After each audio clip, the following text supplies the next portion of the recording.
Scorpion in his mechanical Scorpion suit, still wondering who gives him the mechanical suit here. It looks pretty comic book accurate for the mechanical version of the suit instead of the biological version.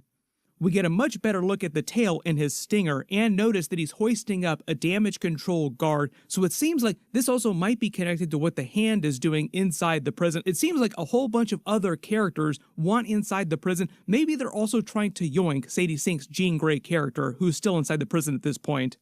So my assumption, based on the trailer footage, it seems like Spider-Man shows up here and tries to save this damage control guard from Scorpion, and he tells him, "Don't get in my way." Sort of like, "I remember you from Spider-Man Homecoming, getting me thrown in prison, getting me all hurt." Slice his throat, put his head in a dryer. And it might just be whoever the main villain of the movie is hiring Scorpion, giving him his gear, and ordering him to capture Sadie Sink's character. Whoever that is also probably just winds up hiring the Hand, although a lot of people have wondered if Tombstone, who we know is going to be in the movie, is also doing a lot of this, hiring a lot of these other villains. We will see how big of a villain Tombstone is going to be in the movie. It just seems like there are a lot of different villains of different levels, like big villains and smaller side villains in this movie. Everybody post all your reactions in the comments below, and if you spotted any Easter eggs or references or really big things in the trailer footage that I didn't talk about in the video, just write them below in the comments. Streets are currently saying that because tickets for Spider-Man Brand New Day go on sale on Wednesday, that might be when they release the next real big trailer. We will see if anything at all releases next week. There's supposed to be a couple other big trailers for other things, so I will do videos for whatever does wind up releasing, whatever people do wind up dropping. Make sure to enable alerts for my channel so you don't miss any of that stuff. Everybody click here for my Masters of the Universe post-credit scene video in my breakdown video, and click here for my new Avengers Doomsday teaser breakdown. Thank you so much for watching, and I'll see you guys in the next one.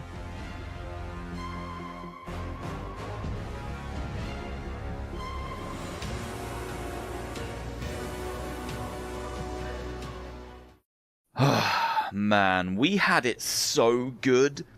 And I really don't think any of us realized how good we had it in the world of VR just a few years ago.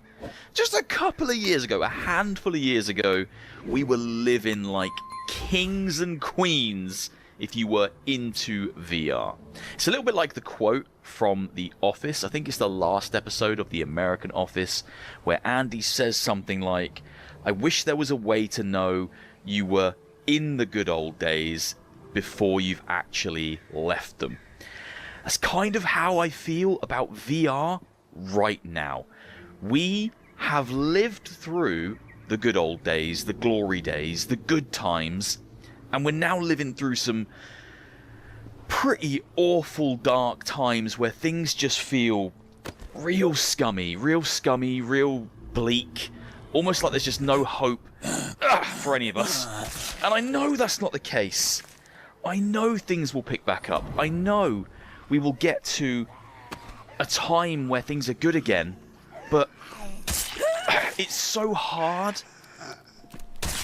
to see that when you're living through a period like this. Now, for a little bit of context, VR in 2026, I forgot what year it was, isn't doing great. There are some tiny glimmers of hope, little bits of a silver lining. Development studios like Flapter VR, who are diligently making fantastic experiences for us all. AAA feeling fantastic experiences like Flat Out VR. And then you've got indie studios appearing, like the devs behind the EXD, Extra Dimensional. Fantastic game. Way kind of more polished and impressive, come here, than I think anyone thought it was going to be. Really impressive indie game. And then there's smatterings of that across the industry. Loads of smaller dev teams making really cool things. The biggest highlight for me, the thing that's kind of really... Do you have to shake this? I always forget. The thing that's kind of really keeping VR exciting for me this year is modding. Modding is the bastion of hope for me right now. There are so many fantastic mods and talented modders creating great things for VR. Full 60OF VR experiences of games like Breath of the Wild, System Shock, like Resident Evil Requiem. That happened so fast. You can now play that in full 60OF with manual reloading. Absolutely phenomenal stuff. There are glimmers of hope. Hello, mate. But at the same time, this is E3 month. Now, I know E3 has been dead for quite some time. Oh, he's a smelly one. He's going to bloody poison me. So this is still E3 month, despite E3 not really being a thing anymore. It's the month where all the game studios, all the developers, all the publishers, they come together and they showcase, oh hello, all of their new shiny games, their exciting new things, and the world gets hyped. We get to watch these showcases, we get to watch new trailers, we get to find out what games are coming. It's a cool time. It's a time I've always been excited for since I was a little kid. Like, I loved E3 and I love this time of year. But this year feels particularly sad if you're a VR fan, because whilst everyone else is showing off their new fancy games, there's nothing being showcased for VR, and VR studios are being closed. Back off, bitch. That's an exploding one. Oh, this is just this game is so flipping good. Like, this is truly... Oh, what am I doing? This is truly one of the very best VR experiences we have. And it was so unassuming when it came out. Oh, come on. Hell yeah. So unassuming. Like, yes, it's Walking Dead. So the IP was massive. But I don't think people thought this game was going to be, that much of a big deal. They didn't think it was going to be as good as it is. Oh, helmet. Shit. Oh, shit. Ah, piss off. Come on. Yeah, that's what you get. Don't start on me, mate. I'm in an angry mood today. Not a good day to try and pick a fight with me, I don't think. Give me back that arrow. Every bit of ammunition counts. This game came out and far surpassed everyone's expectations. It's such an amazing game, and it's still a top-tier VR experience that you can jump into today, and it will feel like you're playing like the very best thing VR has ever made. You would think this was made recently with kind of recent tech and recent understandings of VR, because it just plays and feels that good. It's such an amazing VR experience. It's an incredible gaming experience. Whether you love VR or not, this is something fundamentally that like kind of changed the way I view games. It's so immersive, and the best VR games are. And it's why I fell in love with the medium, because when it's done right, when you get a game like this, there is nothing like it in flat screen gaming. This game is absolutely phenomenal. And this isn't a glazed video for Walking Dead Saints and Sinners, but I am just now remembering how bloody good this game is whilst playing through it. So yeah, like, it's been a while since something like this has kind of come out and surprised everyone, I think, in the world of VR. Can't remember the last time we got kind of a game like this that technically is AAA that just blew past everyone's expectations. I mean, I was kind of hopeful that at PlayStation's showcase this week, they'd at least show one VR game or something getting VR support. Nothing. Not a peep. For me, that is the final confirmation that I needed that Sony are kind of done with VR in terms of advertising it themselves, developing games for it themselves. And this isn't me kind of coming for PSVR 2 players. If you're a PSVR 2 player, that's great. It's a fantastic device. But I truly think Sony are kind of done. I wouldn't expect to see anything else from them in terms of advertising or putting new games out there. Because that was kind of their opportunity. That's their big showcase, their E3 style showcase, and they breezed past it. There was nothing in there. Great showcase. Nothing for VR players. Absolutely nothing. Now, sadly, I kind of expect the rest of E3 period to pan out the same. So we have the Summer Games Showcase tonight. We know... Oh, bugger. That Meta aren't going to turn up with anything because they're not engaged in VR this year, and they've closed all their first-party studios.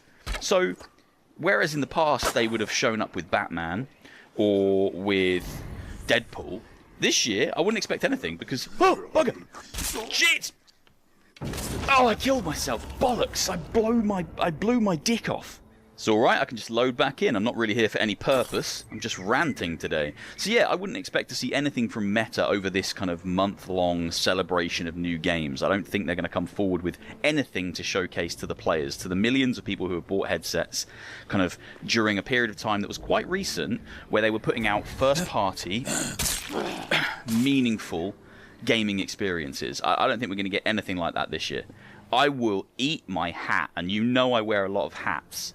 I will eat the hat I'll marinate it. I just don't think we're going to get anything from Meta. Not in this E3 month-long period. I don't really think for the rest of the year. So everyone else in the gaming space is eating good. These great showcases. We've got Summer Game Fest tonight.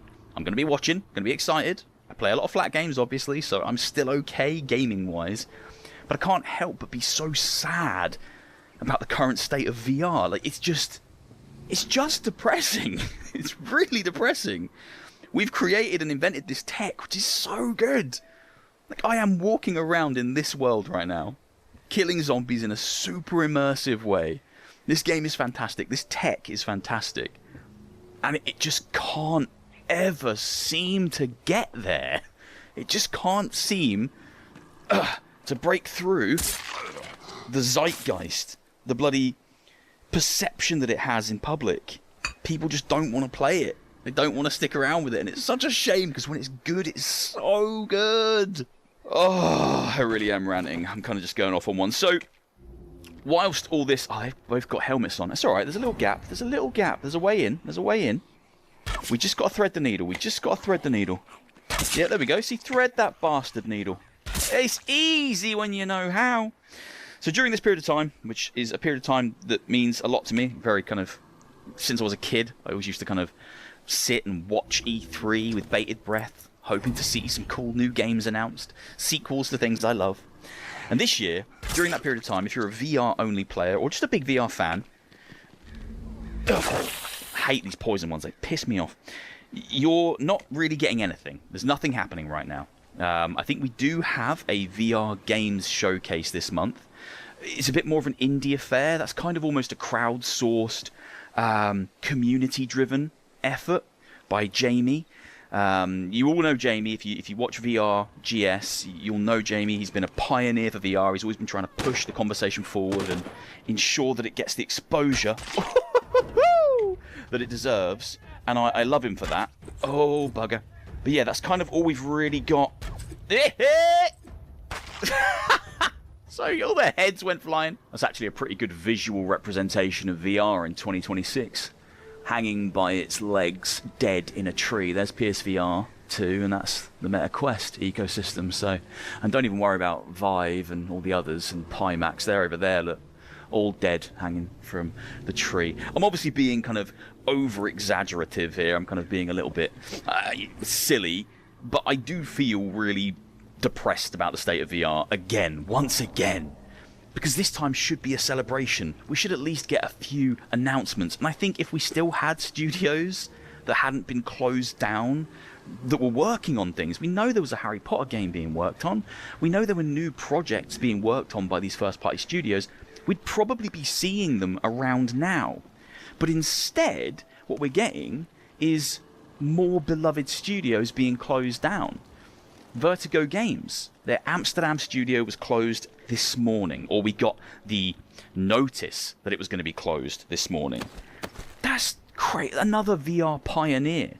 Vertigo Games are one of the absolute best, one of the biggest. Brought us titles like Metro. Oh, it's a poisoned one.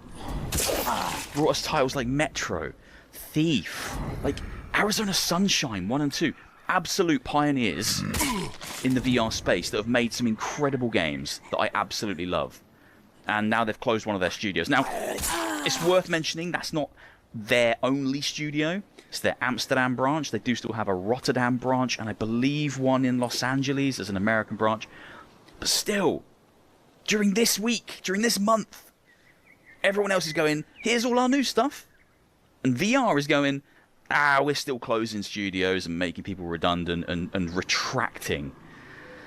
That wave of like overexpansion when the Quest was really pushing for mainstream adoption, that's the expansion wave. And then because it didn't hit, there's now this huge retraction wave. And we're still living in that. The retraction is all these studios being closed, all this talent being lost, all these games being cancelled. No kind of big exciting events planned for us. Meta have ditched us because they're excited about generating stupid pissing AI images. Like, that's just the reality we're living in right now. All the tech bros who are looking for their next billion, the Mark Zuckerbergs of the world, he's not interested in VR anymore. Ah, piss! Shit! Ah! Here he is, here's bloody Zuck. Yes, you did this to VR, you prick. You know, all his talk about how much he loves VR and believes in it, and then to see this kind of like, oh, okay, it's not making me any more billions, so I'm going to drop that for now, and I'm going to go after AI instead because that's where the money's at. Just pisses me off. Really pisses me off, man. This isn't a very measured take in this video, but I literally just saw the news about Vertigo, and I'm like, right, I'm logging in, I'm pissed. I can't, yeah. Oi, come here, I'm going to stab you in the back, is that alright? Didn't even care, did he? Oh, piss. It's only the head. It's only ever the head. You can't be stabbing him in the back. They won't care. Right, let's go into this house. Oh, so yeah, look, this is just a bit of an... Oh, that's well scary. Look, I mean, look how good that is. Look how atmospheric it is. Just a single zombie. Oh, there's a couple of them. All right, one for you. And one for you. Oh, it didn't work. Shit. Piss off. Oh. Ah, shit. You can't slice with those. I need like a samurai sword. Oh. Both into the head. Very, very nice. Right, let's get the... Can you bloody be brighter than you are? You're a really shit torch. Really, really shit... Ah! Shit torch. Too many zombies. Come here. Oh, fine, don't. Die. There we go. Nice. Look, apologies for a weird... Oh my god, video today. Lots of guns in there. Hold on, let me just... Can I have that? That's pretty cool. It's a worn one, but I'll take it. Hold on. Oh, there we go. Look, it was already at full brightness. You suck, Torch. You really do suck. I can't see. I can't... I think there's a zombie over there. Yeah, there's a zombie over there. Can't see, though. It's alright, he's dead. Shot him in the head. Look, sorry for a weird video today. I don't want to come on here and just rant, but it sucks. The last couple of years have been really rough to be someone who loves VR. I'm not talking about this from a VR content creator point of view. I'm just talking about it from a point of view of, oh my god, just loving VR. Because as a VR content creator, you know, as any kind of content creator, you'll always find things to make videos about. Even if I just made moaning videos all the time, oh god, about the state of VR, there'd be something to make videos about. Heck, I could replay through all the VR games that exist on the channel in their entirety, and I'd have enough content for the next billion years. Like, it isn't about not having new content or not having new things to talk about. It's about loving this medium, believing it should be way bigger than it is. And during one of my favourite times of the year, which has meant a huge amount to me since I was a little kid, not having any representation really for this industry that I love and have poured lots and lots and lots of my time into. That's what it's really about. It's just hard to see. It's really hard to see. And then you just quickly jump into and revisit any of the older VR games and you just think, damn, we had it so good. Hop into this, hop into Lone Echo, Wilson's Heart, Lies Beneath, like so many games, Asgard's Wrath, any of them. Jump into anything that's a little bit older than the last few years. And you'll see it immediately. You'll be like, oh yeah, God, we had it so good. These games just feel different. They feel different. They look different. It feels like a golden age that wasn't even that long ago. And that's kind of crazy to say. I think we'll get back there. I do think... Oh, shit.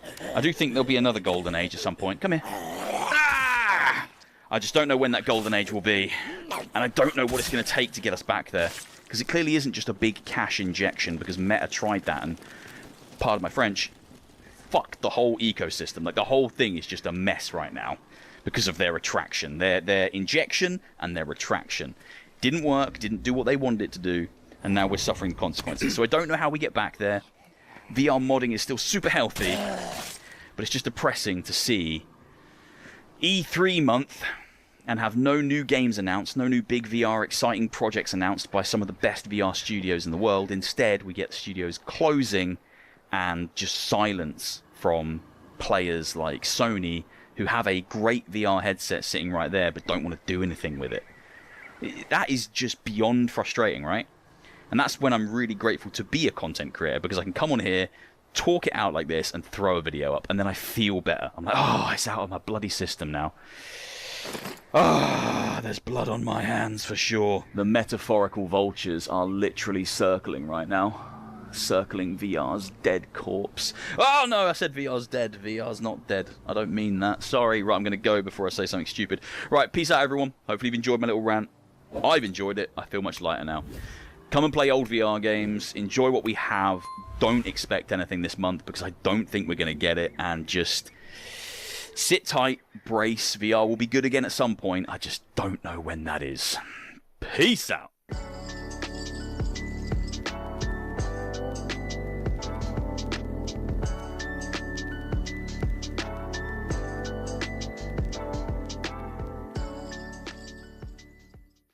After 6 months of talking about the RAM crisis coming, it is officially here. Switch 2, $50 more expensive. PS5 and Series X, $150 more. Now Valve haven't raised the price of the Steam Deck because it's been out of stock for months. I mean, look, this is not what's supposed to happen. The older a console is, the cheaper it's supposed to be. So where is my dang price drop? The answer is not anytime soon, my friends. The result is that PS5 sales are tanking, and this is directly affecting the next generation. When asked how the RAM crisis will affect the PlayStation business, Sony's CFO immediately pivoted to the PS6 with, quote, "We have not yet decided on what timing we will launch the new console or at what prices." Not a, "we don't comment on future hardware." They are publicly telling investors that the chip shortage is causing them to rethink their next generation plans. This points in one big direction for me. The current generation of hardware isn't going anywhere anytime soon.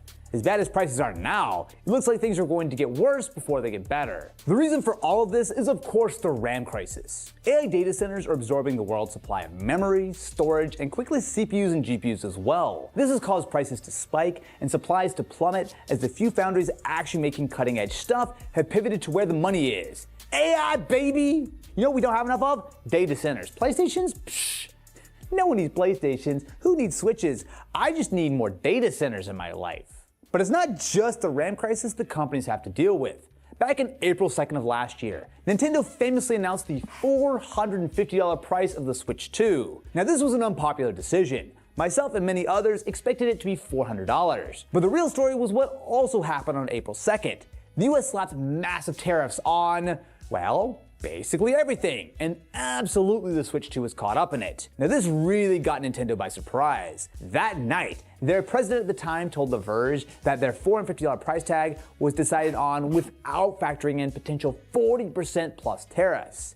Now this caused Nintendo to delay the pre-order date and openly consider whether or not they actually needed to raise the price before they shipped a single console.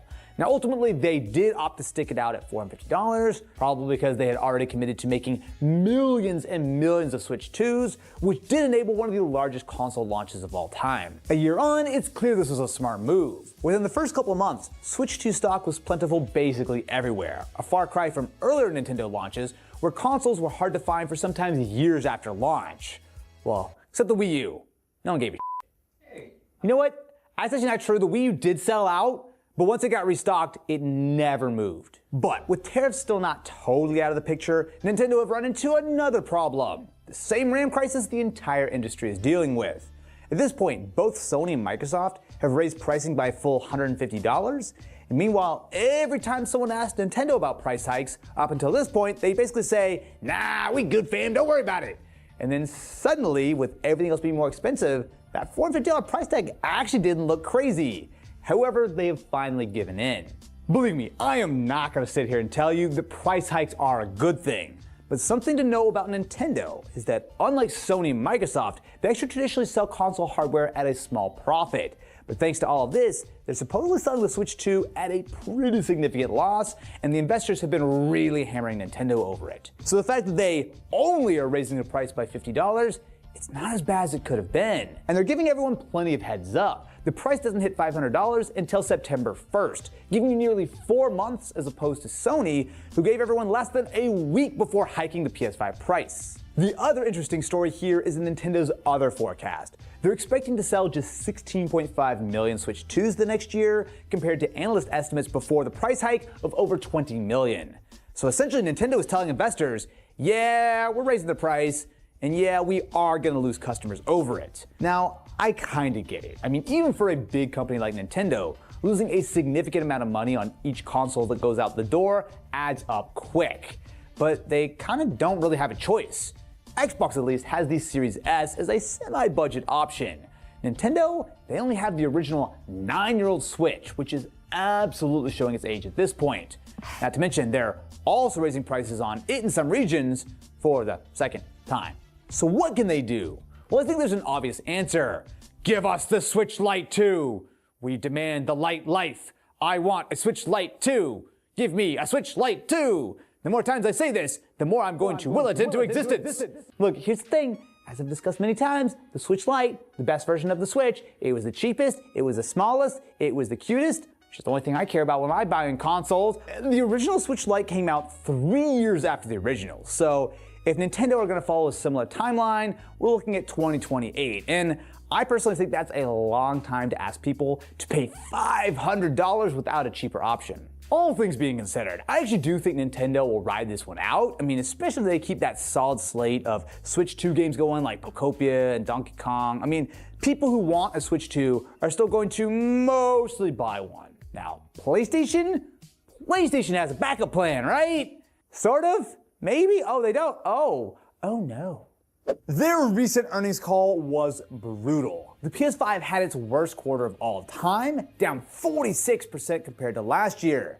This means that the PS5 is now actually trending behind where the PS4 was at this point in its life cycle by a full 3.3 million consoles. Now, this is a very different problem for Sony. I mean, sure, the pandemic supply chain caused a lot of issues when the PS5 launched, but as recently as a year ago, the PS5 was trending ahead of the PS4. There is a very clear culprit. The price has been massively hiked. I mean, the PS5 now costs $650, a full $150 more than it did last year, and the PS5 Digital is worse. It is now $200 more expensive than it was when it launched back in 2020. For a console that's taken 5 years to finally hit its stride, this is a really bad look. In their investor brief, they discussed how many PS5s they sell this year are almost entirely being gated by how much memory they can get their hands on at quote-unquote reasonable prices. And it's not just hardware. Sony took a $565 million write-down on Bungie this quarter, essentially admitting that Marathon isn't going to save things.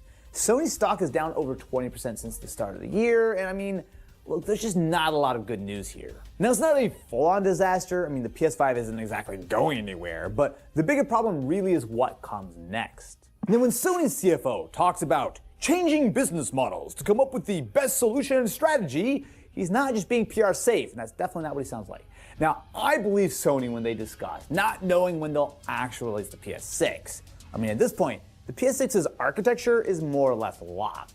They've been working with AMD on Project Amethyst for years. Their supplier contracts are signed at this point. I mean, they can't just tear it all up and redesign the console because RAM doubled in price, or tripled in price, maybe quadrupled in price. And things are kind of not heading in the right direction either. Most companies are expecting 2027 to be worse for memory than this year, not better. So whether Sony launches the PS6 in late 2027, or they push it to 2028, or even 2029, they might be walking into a more expensive environment than what we're seeing right now. I mean, there's just no good answer here. Delaying doesn't necessarily fix the problem. I think this is why they're talking about new business models out loud. So the rumors point to an upcoming PS6 Lite, which would be Sony's lower priced PS6 variant.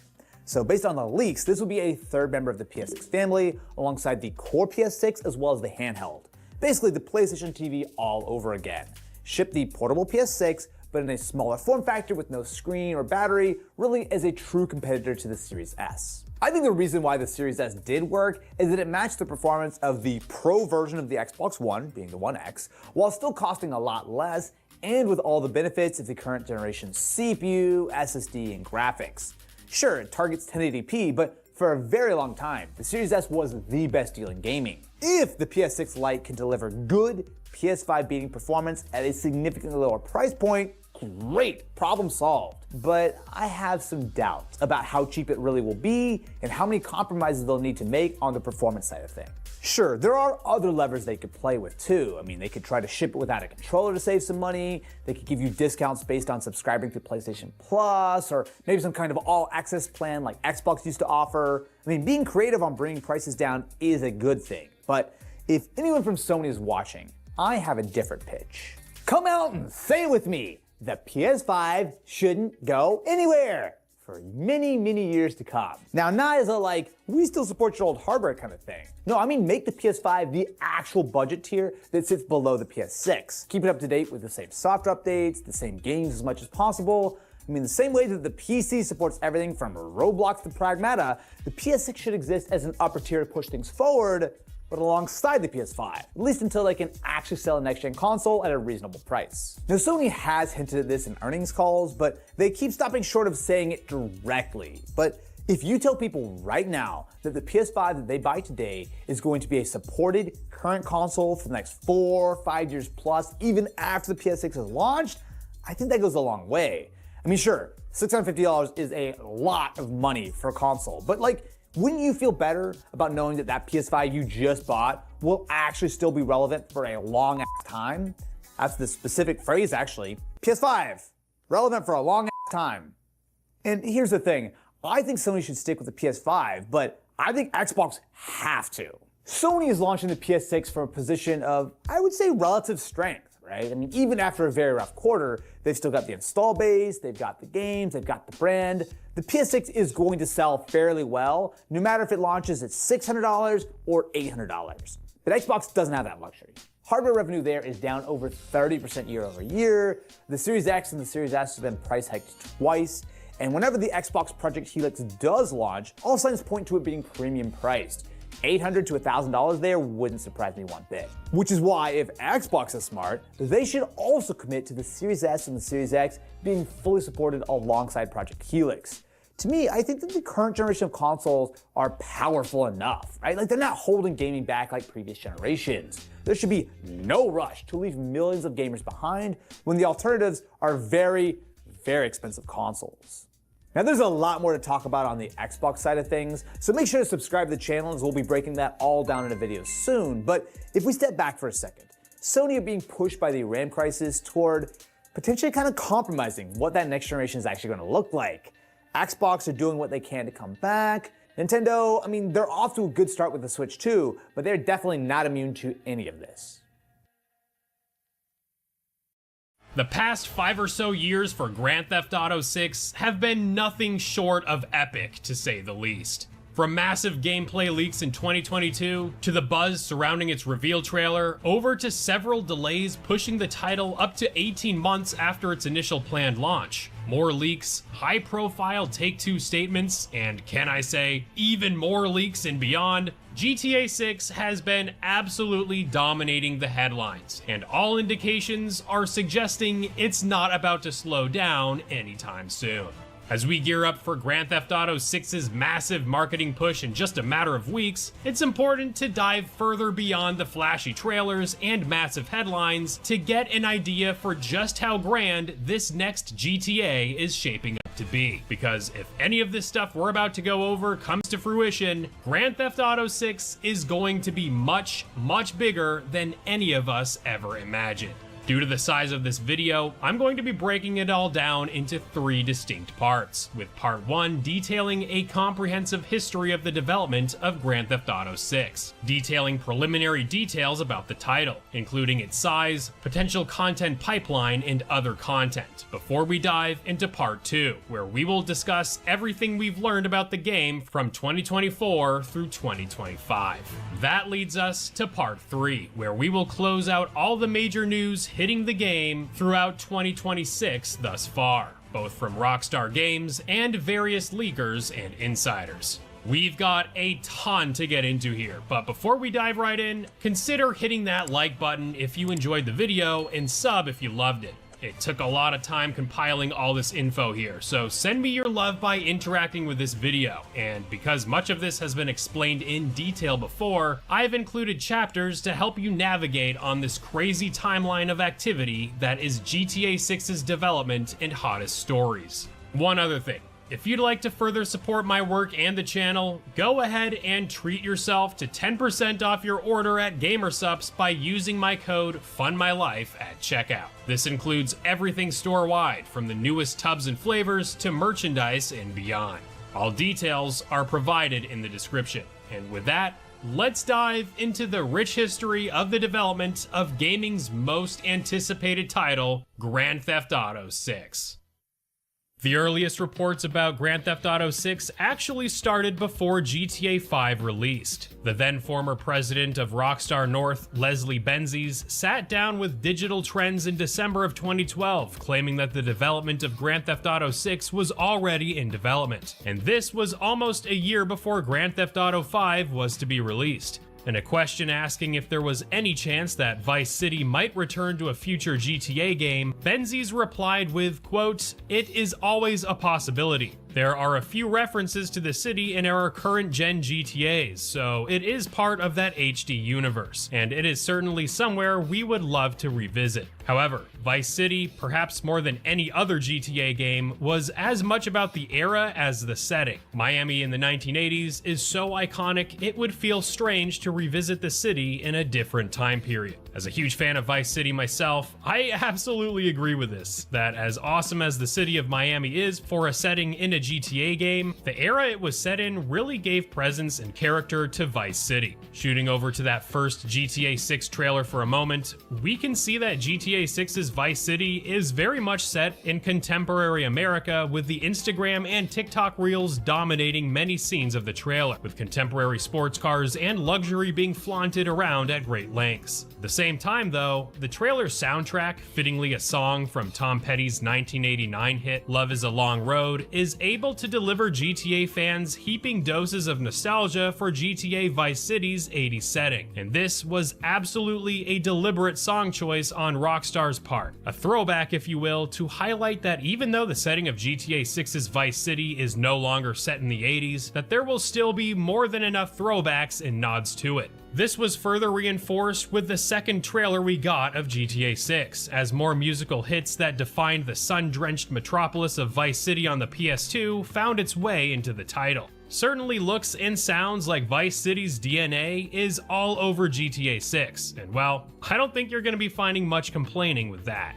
Getting back to the interview in 2012 with Benzies, he continues with, of course, at some point, we would like to have one big world containing all our cities and let the player fly between them and revisit their favorite areas. And in that context, reimagining Vice City would be very interesting. It was with this information that many fans thought that GTA 6 would be a culmination of many of Rockstar's most beloved cities from the GTA franchise, covering the likes of Liberty City in the northeast to Vice City in the southeast, with Los Santos and perhaps San Fierro and Las Venturas of San Andreas off to the west. It's definitely possible we may see something like this in a future GTA game, but it looks like GTA 6 was likely scaled down, especially when considering Kotaku's 2020 report, claiming that the next entry in the GTA series, being GTA 6, is likely to start out moderately sized, but then would be expanded with regular updates over time. This article from Kotaku shone a light on how developers were struggling with staff overtime and crunching during game development in the pandemic, so our initial exposure to Vice City for GTA 6 may just be the start of a bigger picture that will develop further into the future, especially when considering more recent leaks of the game showcasing huge swaths of the state of Florida. With the second trailer giving us a much better idea of the areas outside of Vice City, the leaks that we will touch up on shortly align nicely with the scale of the locations provided in the second trailer, suggesting that this title, at launch, is going to be on a scale far larger than any other GTA game that came before it.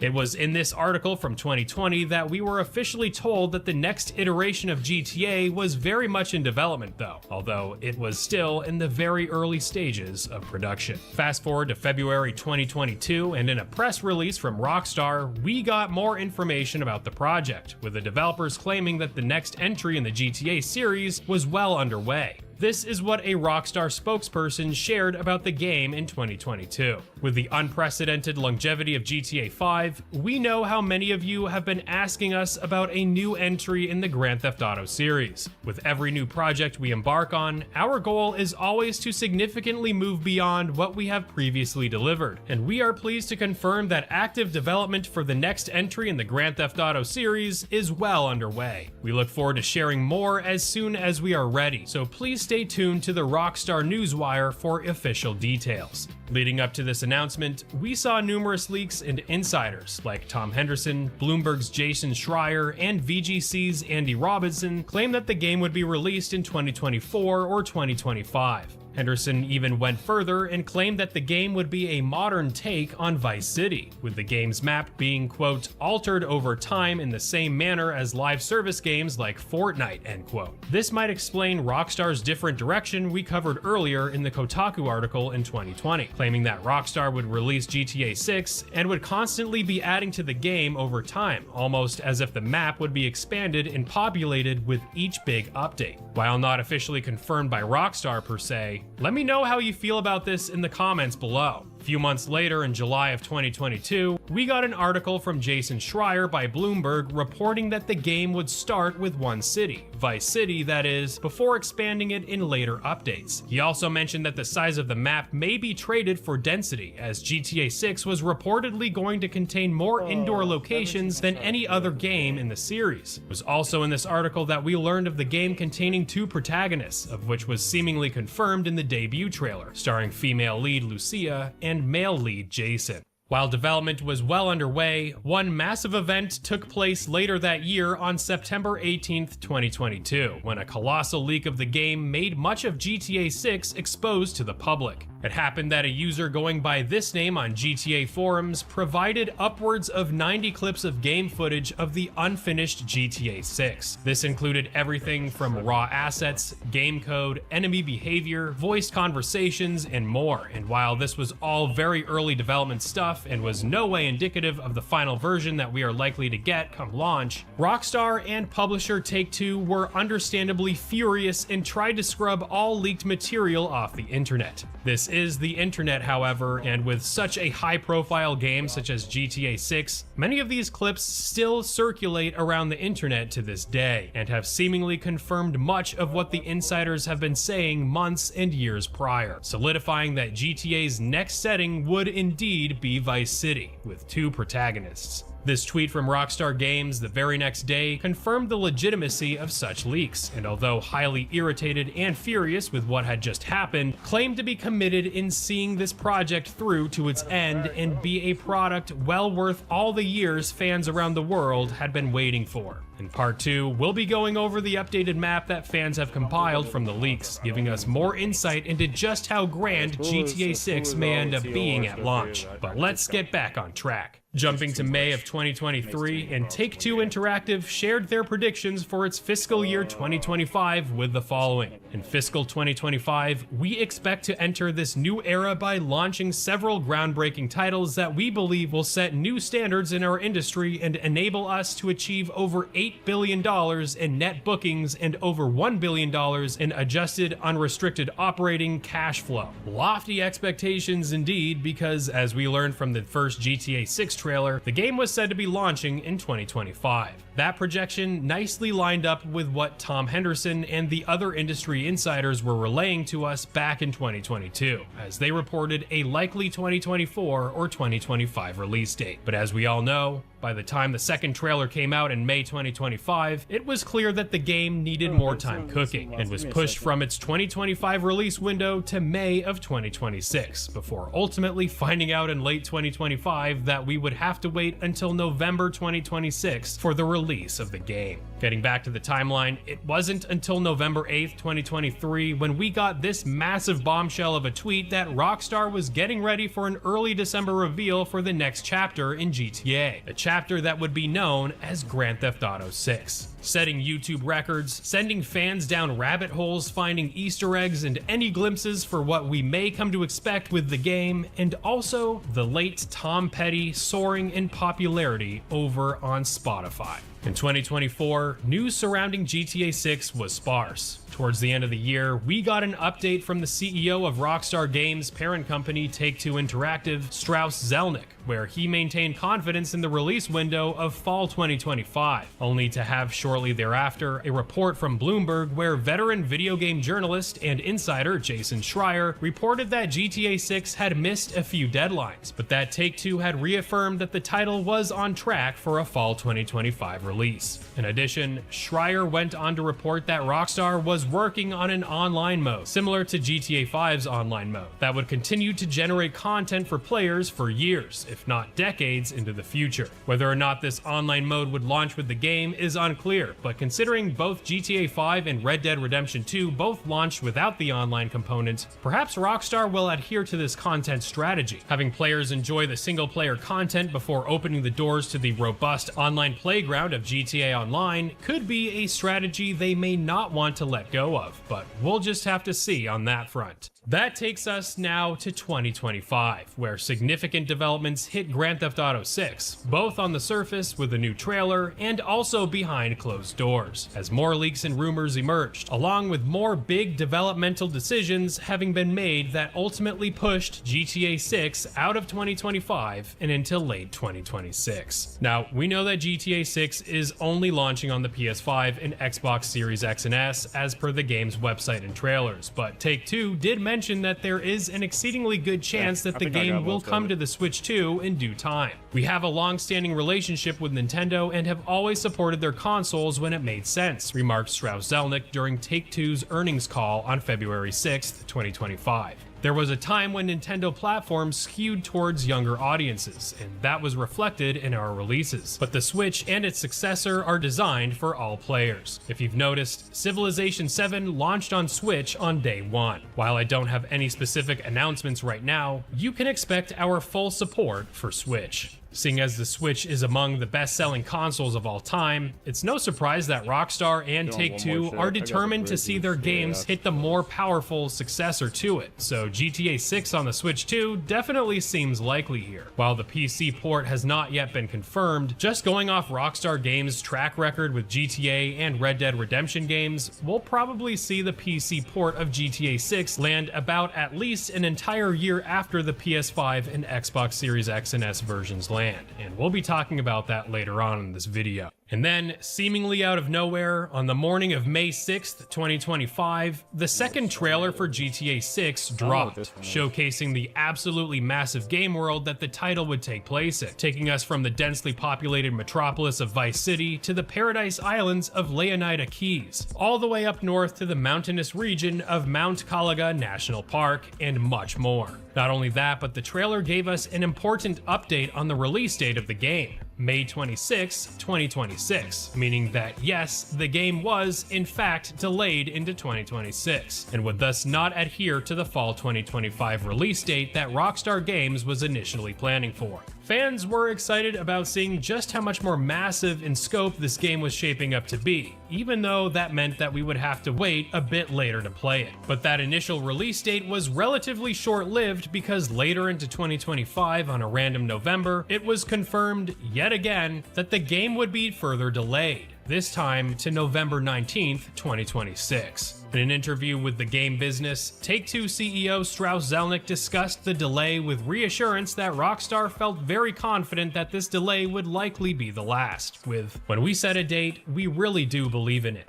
We said when we set the last date, if a game requires more polish to be the best possible version of itself, then we will give that game more time, and that's exactly what happened. We feel really good about this release date. It's in the same fiscal year, it happens to be a great release window, and naturally, we're really supportive of Rockstar's approach." And a question asking why they decided to set a specific release date so far in advance when it's clearly a complicated project to accurately predict, Zelnick responded with, quote, "It's not that far in advance if you look at when you need to deliver a game to get it out." Zelnick went further with, "Also, we have to start marketing activities in a significant amount of time ahead of release. What we want to do is give consumers as much certainty as possible, and again, we feel quite good about this date. Let's just hope that this 'quite good' in quotations puts an end to the series of unfortunate game delays, but at the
To auto load to the home. Or not.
Okay, we're here.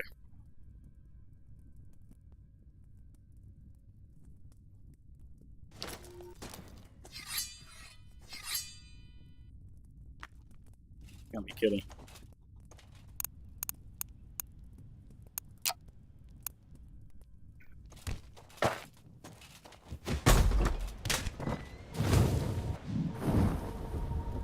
Probably taking me down as soon as the time on battle. Woogie.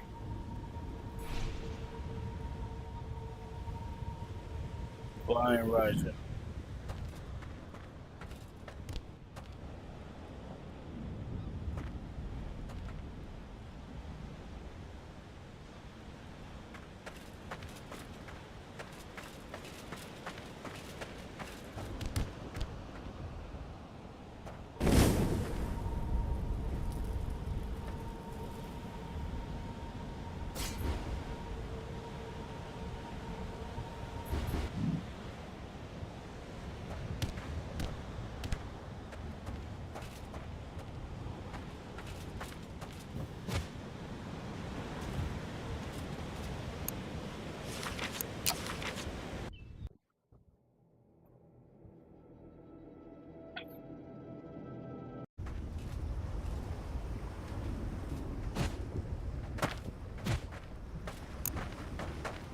Stay a while. Listen. Thanks.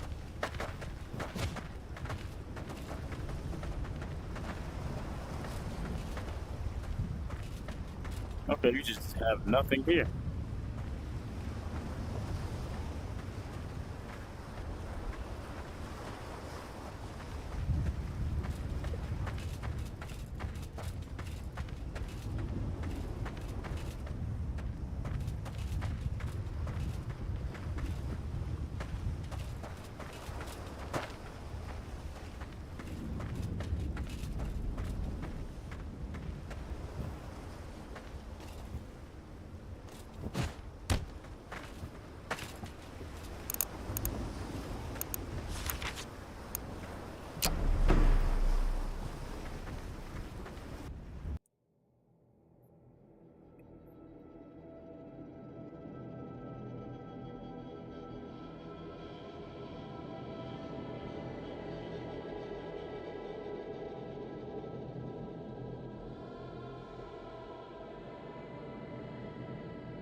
Let's do this.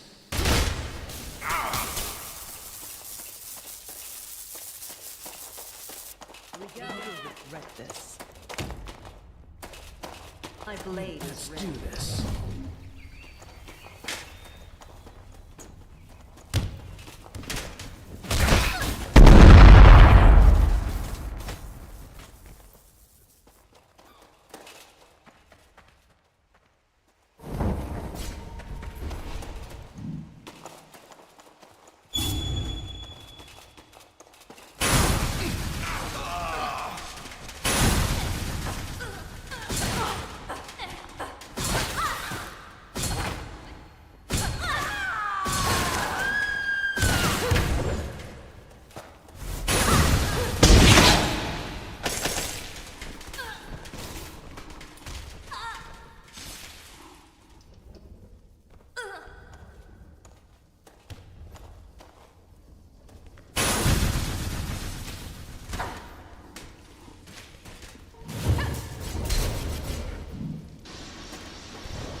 Oh, well, it crashed. I guess that's it, bro. I tried. I really did. Every time I go in, I crash in like 20 fucking seconds.